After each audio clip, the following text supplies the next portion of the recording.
Good evening, everybody, and welcome to the Nittany Lions Sports Report. It is live here on Bob Long Sports. Your host this evening, as all season long, Tyler Gelhaus, alongside me, Bob Long. Thrilled to have everybody, and everybody feeling pretty good about the Nittany Lions, I would say, after a 46-10 drubbing of the Ohio Bobcats. We'll talk a little bit about the game, more so from personnel standpoints, Tyler, what we learned, and then apply that to a much larger test on the road against Auburn, the 3:30 slot on CBS, which is exciting. Anytime you're in that time slot, it's a big football game. But Tyler, I will turn it to you if there are one or two major takeaways from the win against Ohio and what the application will be to this week against Auburn. What would those things be? Number one, I think you got to start in the backfield with Nick Singleton. I think he's established himself as the number one option in the Penn State backfield. We've heard all the praise, all the good stuff coming out of the Nick Singleton camp. And yes, it was Ohio that he played against, but I think he averaged, almost 19 yards a run or something like that. Ridiculous. 10 touches. That was it. Yeah, and 2 long touchdown runs. So that's my huge takeaway is, and there wasn't much Kevon Lee, who is still probably, quote unquote, the starter. But, in my eyes, the writing's on the wall. Penn State's got to roll with Singleton and even Allen is number 2 in my belief, or if they go 2A, 2B, Allen and Lee for bigger guys behind Singleton. But Singleton's a real deal. So finally, it appears we have a home run threat, a difference maker at running back that we've been lacking the last couple of seasons. So interested to see how he, Singleton, and the run game do against a stout run defense in Auburn.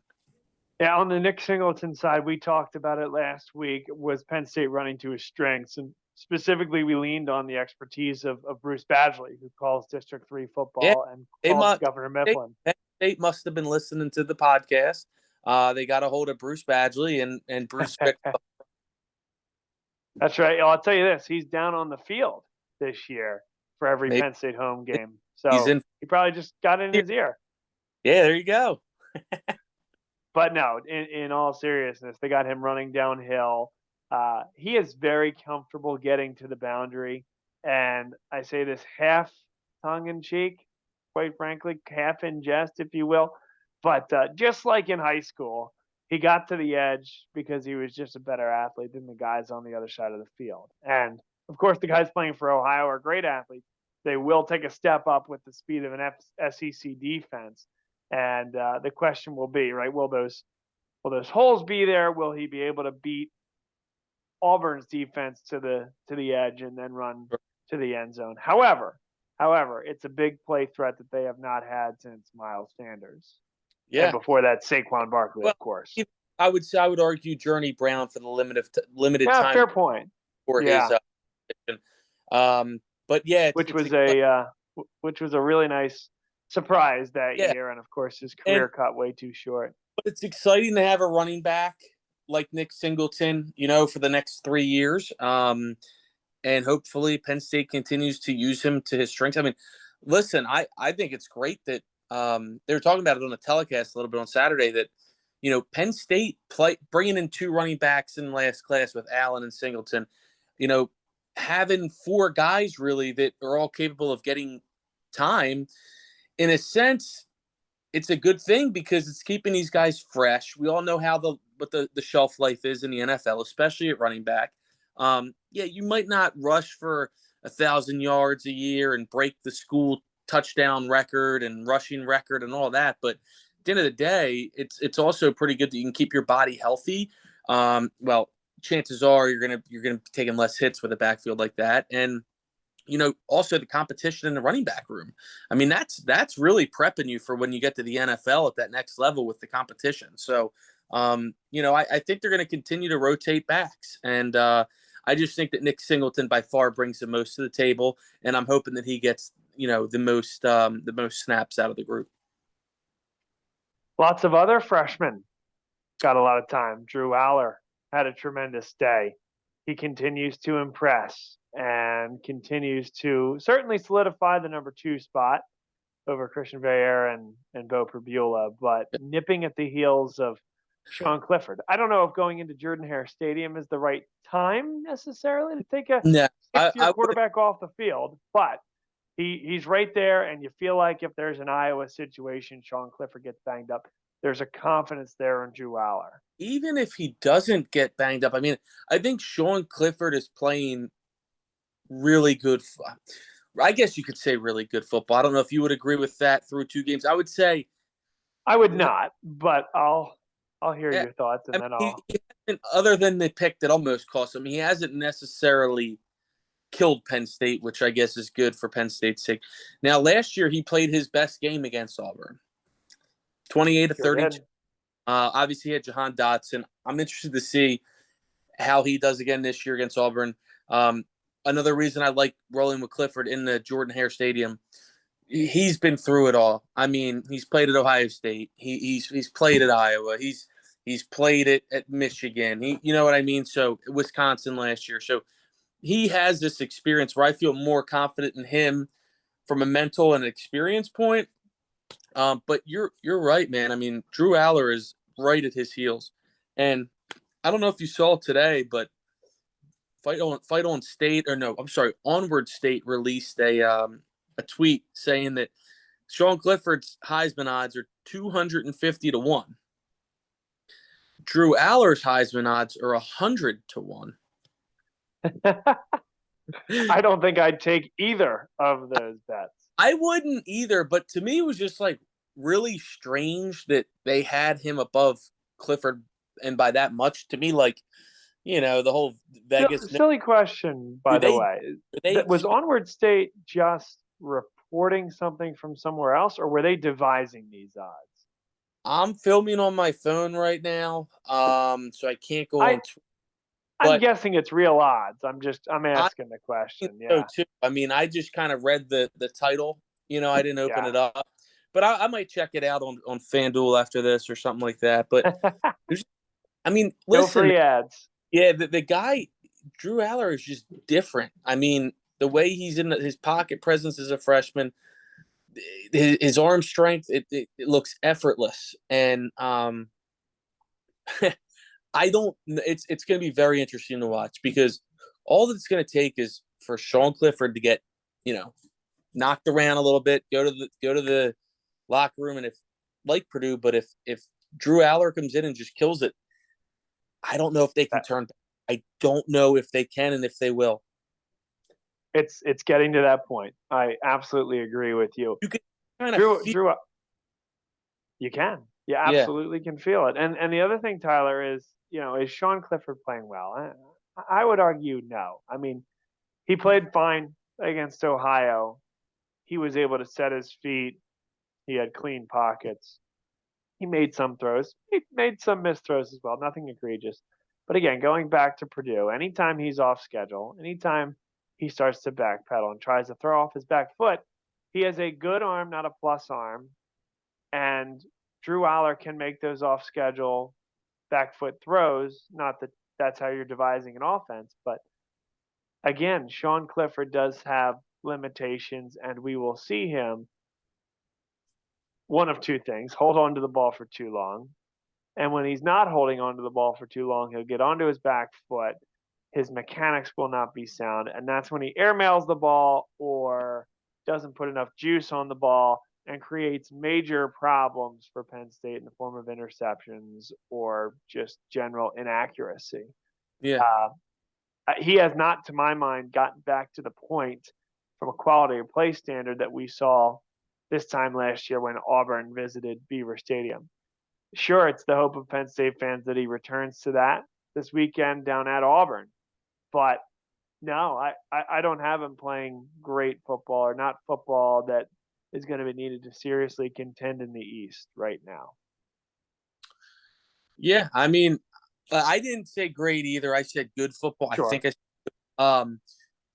because I'm looking at his statistics are actually pretty good, but that's only one way to really measure everything. Is you just went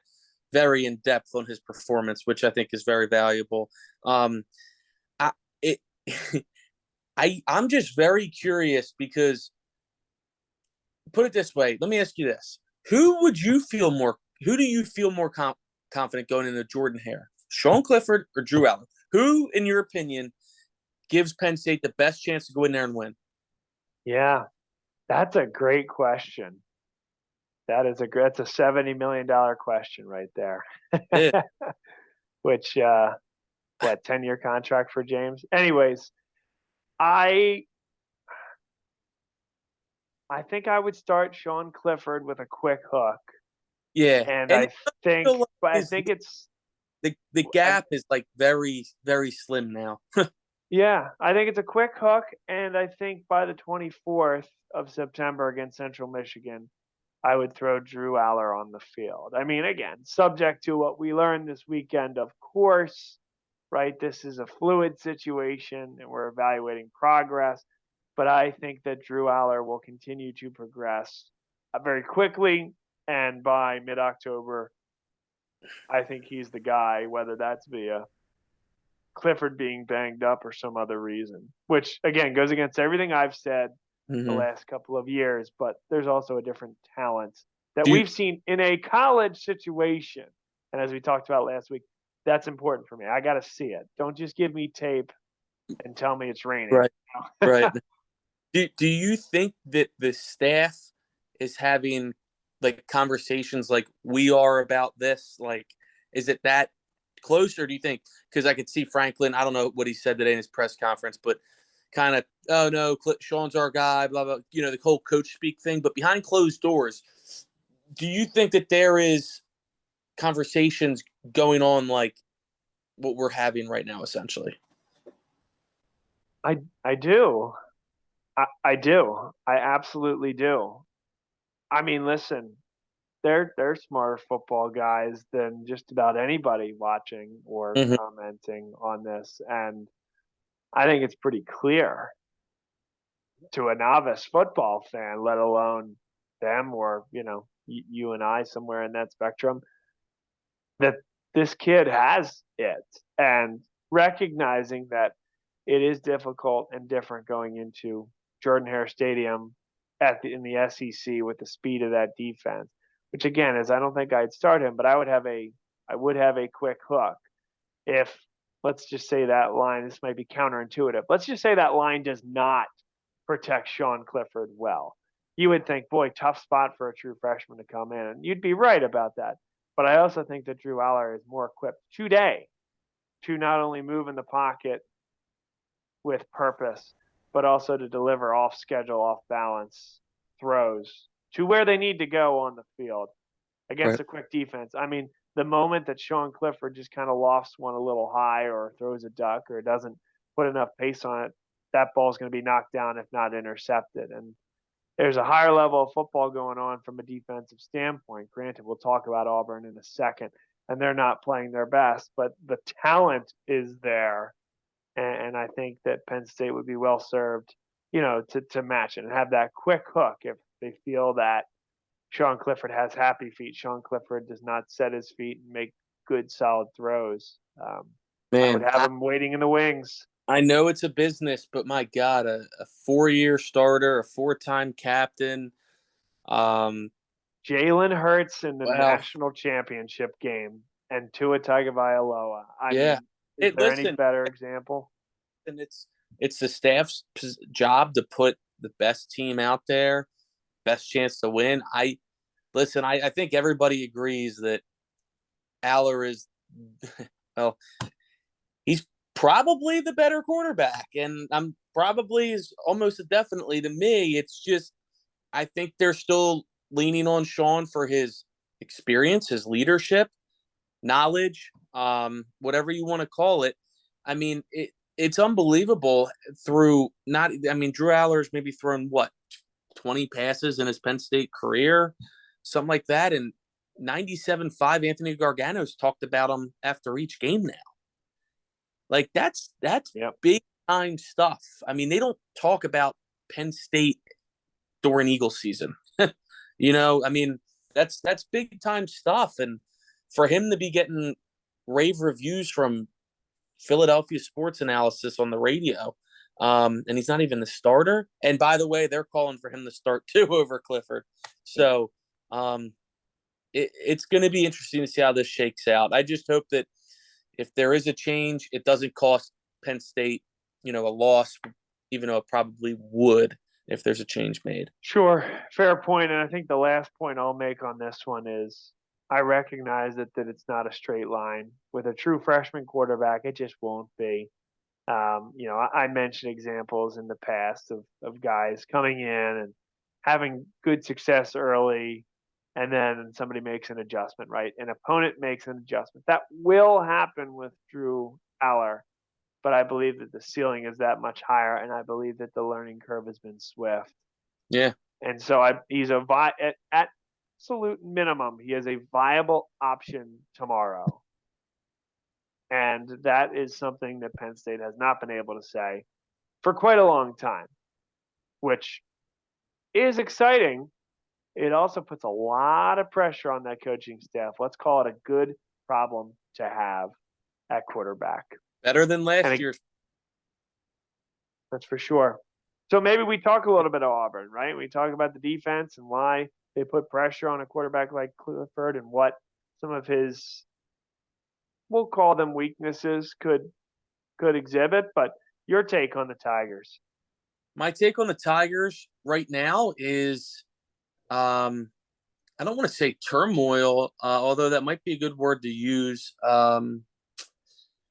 There's a lot of interesting things going back to the offseason, really, that have happened down in Auburn. It seemed like for a little bit, Brian Harsin was going to get fired. He didn't get fired. It doesn't seem like the fan base is behind him. There's a lot of mixed emotions. Some people obviously want them to beat Penn State, and then others want them to get killed, that I'm reading about, so that his job's really on the line. So I don't they have a lot going on, and they haven't really played that great of football either in their 2 games against Mercer and San Jose State. They haven't looked impressive. They won them both, which in college football, we know that's important because we see what happens, weekly with these upsets. So at least they won the games, but they did not look impressive winning either one of them. Agreed. Situation at quarterback, TJ Finley. Penn State fans remember that name from the transfer portal, and there was some communication there, or some thoughts that perhaps that was a possibility.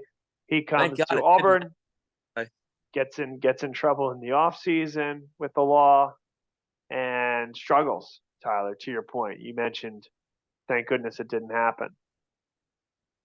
Yeah, actually, Bob, their other quarterback, Robbie Ashford, is a Oregon transfer. It was kind of like a trade for Bo Nix, I guess you could say. Bo Nix. But Ashford is more of a running threat, and they love bringing him in the run. Auburn's a run team. Ashford, Tank Bigsby, Jerquez Hunter. They got another running back last name Austin, a freshman. So they love to run the ball. I think Penn State is best suited to stack the box. I think Penn State is, and when I say that, for those that don't know, that means bring the safeties down a little bit, make it harder for Auburn to run the ball. You're essentially inviting them to pass on your cornerbacks. And with that being said, I press cover. I jam them right away. You have Joey Porter, who's phenomenal on one side. You have Kalen King, Johnny Dixon, Marquise Wilson, Daquan Hardy in the slot, whoever. My game plan is make Auburn beat you through the air, because I don't think they haven't shown that they're capable of doing it. And I don't think TJ Finley is going to pull a rabbit out of his hat and go 25 for 30 for 304 touchdowns or something like that. I'm with you. And from that standpoint of bringing that 8th man into the box, right, whether that's creeping up Jair Brown, you go with 2 safeties, right, but Brown, one of those guys that is very good at getting to the line. We've heard a couple of comparisons this week to Marcus Allen in his game, the way he goes about it, right? Brown, a phenomenal talent there. I think they're going to be working the linebackers in and out. We saw Abdul Carter get a lot more snaps. They really seem to like him. Yeah. I think he's going to Yep, play a lot this week too, Bob. sure. Now, would you see situations you expect him to play strictly in place of Curtis Jacobs? Do you expect to see him Now, alongside Curtis because Jacobs? I know that they're both at the will, but it doesn't make sense to me because they're your two best athletes at the position. Yep, Uh, I you know, agree with you. and I hope Manny Diaz, and I'd like to think that he is. Come on, if I'm saying that, he's got to know that too. So, um, I would love to have both of them out there at the same time. I mean, that's chaos for the other team. So, you get two guys running like safeties and hitting like linebackers. Listen, they like Jonathan Sutherland, another 4-year captain. Yeah, Has played mostly on special teams, was previously a backup safety, and now is taking on the linebacker position. But this feels like another one, right? Another super senior he's position 11. battle. Number 11. They don't just Another give that, super but senior, though, in Sutherland against a true freshman, Abdul Carter. There was hype coming in. He was a top recruit. He has all the measurables, fast learning curve, which I'm thrilled to see as a proud LaSalle High School alum, which is where he went to school. And we called his games for 4 years. And yes, he played all 4 years. That's what it feels like to me, Tyler, is the moment Sutherland goes down or they start splitting more snaps and it's Carter making the impact, it's actually an easier position to kind of overtake somebody because there are more snaps to go around. It feels like by mid-October, but subject to more information, but feels like by mid-October he's getting a lot but more snaps if they're willing to throw him on the strong side with yes, Jacobs opposite. yes. I don't know, X's and O's, the Sam versus the Will. Like I know strong side, weak side, but I don't know about the learning curve and if he fits that. But I mean, I would be doing everything I can to get Jacobs and Carter out there. I mean, really, they're probably the two best linebackers. Yep, I think you're right about that. I think you're right. Like, Elsden is a Jason Kabinda type, right? Will not jump off the page at you, but is pretty good from a standpoint of his gaps and Right. his pre-snap reads, and he's calling the signals just like Kabinda did. Yeah. It's a Yeah. pretty good defense. It It has a chance to be even better.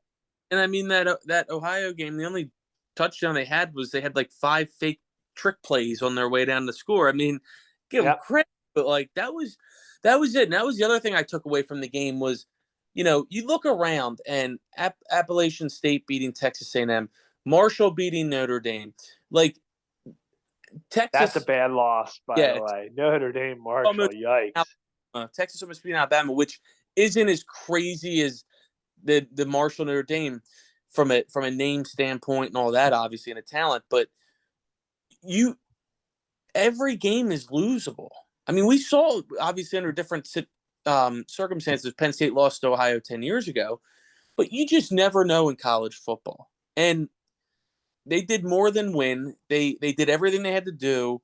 There wasn't a drop off from the ones to the twos to the threes. And I think there's a lot to be said about that because that could have easily been a 31, 14 or something like that looks a little closer than it really was. Coming off of a big emotional win at Purdue, looking ahead to Auburn next week away. Like, not I don't want to call it a trap game because Ohio's not that good, but kind of losing your mental, your state of thought. And credit to them because they came out and did more than what people expected. I'll I'll give you one more takeaway, and then maybe we'll make some picks for Auburn and discuss any keys we haven't gotten to. But for a while, Tyler, we've talked about, and the fan base has been very vocal about some lukewarm to very aggressive takes about James Franklin and the large contract. And it's a large contract, don't get me wrong, and Purdue was tough to watch.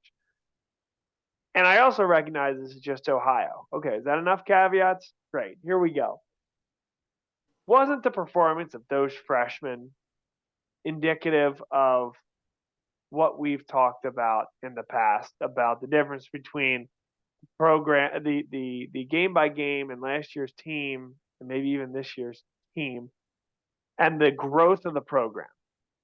I mean, we see more talent amongst these freshmen than in many of the upperclassmen. And we know that there's great talent coming behind them, although I would argue this group of freshmen was a particularly special recruiting class. But isn't this exactly what we're talking about here? About not game by game, but how are they building the program? Recognizing that from here, player development is key. Right. But this is exactly what we're You talking about. you need the players like this group to get to where you want to be. There's only so much coaches can do once they're here, player development, calling plays. At the end of the day, a lot of it, almost, not, I don't want to say all of it, but it's the players you're recruiting and bringing in. The name of the game is recruiting. Look at the teams that are constantly finishing in the playoffs, top 10. Their recruiting rankings are almost exactly the same as where they finish in the rankings for the season. Alabama, Ohio State, Georgia, they were always up in the top 5. So there's certainly a correlation. And yes, you can argue that James Franklin has even done more with less. I mean, look, when they, obviously they had Saquon and they had great talent on that team, but they're now recruiting at a different level than they were really back then. And coming off of 2 crappy seasons too, there's reason for optimism, and there's also going to be that reason for pessimism too, because of clock management or in-game decisions and all that. But for the most part, yes, you have to like what you're seeing from the way that Penn State is, I guess you could say, I don't want to say rebuilding the program, but it kind of feels like that since COVID, in the sense that they're rebuilding and trying to get back to where they were before COVID. So let's give a couple keys to Auburn. Any last minute notes you have on the Tigers? And then a pick. I mean, they're a good defensive team. They're very susceptible through the air, though, from what I understand. I think whoever's playing quarterback for Penn State's should have a good day. I think running's going to be tough to come by, but got to stay with it. I'm not saying run it every first and second and throw it on every third like they did against Purdue, but establish your run. Like I said, I gave my keys on defense. And then other than that is you're going to have to weather the storm. I mean, Auburn's going to come out fired up. Apparently it's an orange out. I guess they're trying to take a page out of Penn State's book from last year. So, it's a 2:30 game in Alabama, in Auburn, Alabama. It's going to be hot. It's going to be humid. You got to weather the storm, though. And I think if they can do that and play their game, I like Penn State's chances in this game. It's to me, it's all the unknowns, is Clifford going to be throwing the ball around, or we're going to be turning it over? Can't give Auburn any gifts at home. They're both teams are, I don't want to say desperate for a win, because that's definitely not the right word, but this is going to go a far way for whichever team wins this game and for the program. Yeah, I did not anticipate after last year's game and maybe even entering the offseason, I did not expect this Auburn team to be in this state now. I remember, Bob, I was thinking about this today. When we talked about Auburn, at post-Auburn Penn State last year, I was very complimentary of the way they played. I thought that their coach did an unbelievable job. They didn't quit. They were in it till the last play. It was they had a chance at it, and it just doesn't seem like it's working out down there on the Plains. And it, like you said, like they had guys going to the portal. Tank Bigsby even went to the portal and then came back. But I don't know. I mean, I think Penn State is in a better position culturally, I guess you could say, locker room, whatever you want to call it. But still a road game. It's against an SEC team who, by the way, I think they were picked to finish last or second to last in the SEC West, which I thought was interesting. But it's still Auburn. So agreed. And if this one does not go their way, to your point about desperation, it gets worse before it gets better with a much improved Arkansas team in the West, and of course Alabama, LSU. I know Texas A&M suffered a tough loss, but Ole none of Miss. those games are even close to gimmies. Absolutely.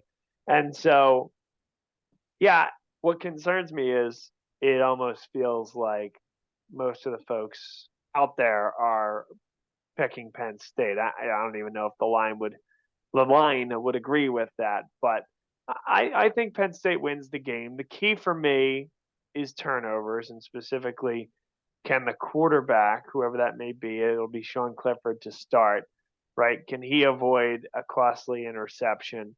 I think Auburn's not going to light the world on fire from a scoring perspective, but with put in decent field position, and if they're able to run clock and wear down that Penn State defense with Tank Bigsby, that could be a problem. But I like Penn State to win the game, and I'm going to pick 21-17 as my final. Yeah, I'm right around there too with 24-21 Penn State. I think right now they stand at 3.5 points. So we're right, both kind of there.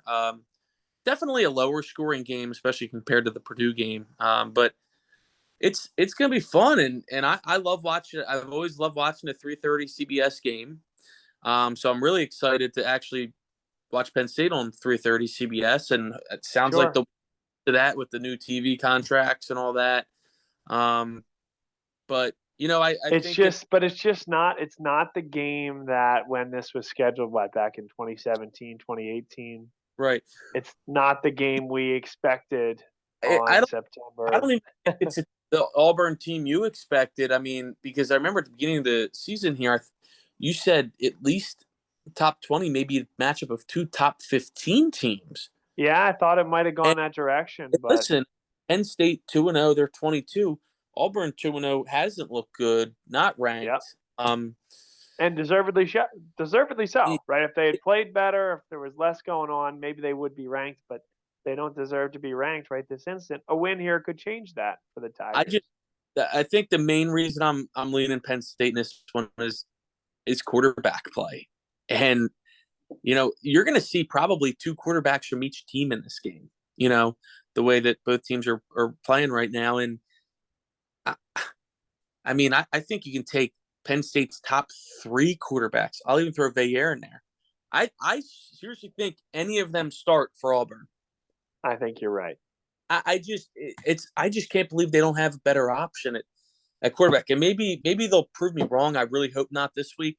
But yeah, that's the Well, difference. it doesn't. I guess it doesn't surprise me that much.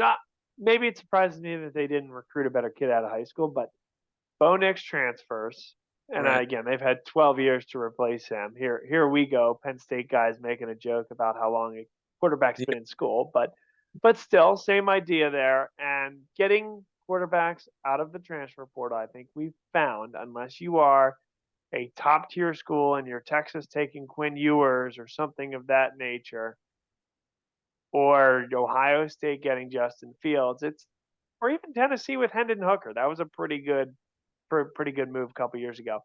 It's really tough. It's really tough to get that guy out of the it, portal. it is. Yeah, I mean, quarterbacks. That's why I'm so happy Penn State's in the position they're in, because we all saw what happened last year. I think Notre Dame's going through it a little bit right now. Their quarterback's out for 4 months. That's the season. They weren't looking good even with him playing. Now they got to go to a backup who has played before, but it's the number one position in sports. I mean, you need a quarterback. So Yeah, and even they last year tried to go to the portal to get Jack Cohn, and I think that went decidedly just average. I think they're going to be going back. There's a good chance, and not here to talk Notre Dame, obviously, but I think they might even be going back to it for Yep, next year. What I'm hearing right now. yep. Very But interesting. we're not going to the portal for a quarterback. No, Penn State is not. Should be a great game this weekend. We both have Penn State winning by 3 or 4 points, kind of toeing the line, literally and figuratively there. Should be a great game. 3:30 CBS. Tyler, anything we missed before we get out of here and let folks get on with their week and drooling over a CBS 3:30 football game? No, I think we hit it all. enjoy it. I mean, we're already in week 3. It flies by. Enjoy every game, win or lose, because it is a very fun time of the year, and Fun time of the year. and a lot to look forward to. Like we said earlier, with this freshman class, it's going to be really fun to watch them grow these next couple of years. And just an incredibly important football game for the trajectory of Penn State's season. A loss here, you feel a lot differently going into Big Ten play, but with a win and a Central Michigan team that got crushed by South Alabama last week, you can feel pretty confident that with a win against Auburn, the Nittany Lions go into Big Ten play October 1st. A real nice, not ease-in game, but a game you like to see at the start of the Big Ten calendar against Northwestern at Beaver Stadium. You could be looking at another pretty good undefeated start at about the same time of the year where it all went wrong because there was no quarterback depth. That is now not the We're doing this. case. We're going to do this again, but it's going to be a little different this time, huh? That's what it I sounds think like. Yeah. that's how I see it. That is how I see it. So enjoy the football, everyone, and we will talk to you next week. Can't wait to bring back more Penn State football analysis. We'll break everything down from Penn State's game against the Auburn Tigers and get you prepared for Central Michigan, second home game of the year coming up on the 24th of September. Tyler, thanks as always, my friend, and we'll see you next My week. pleasure.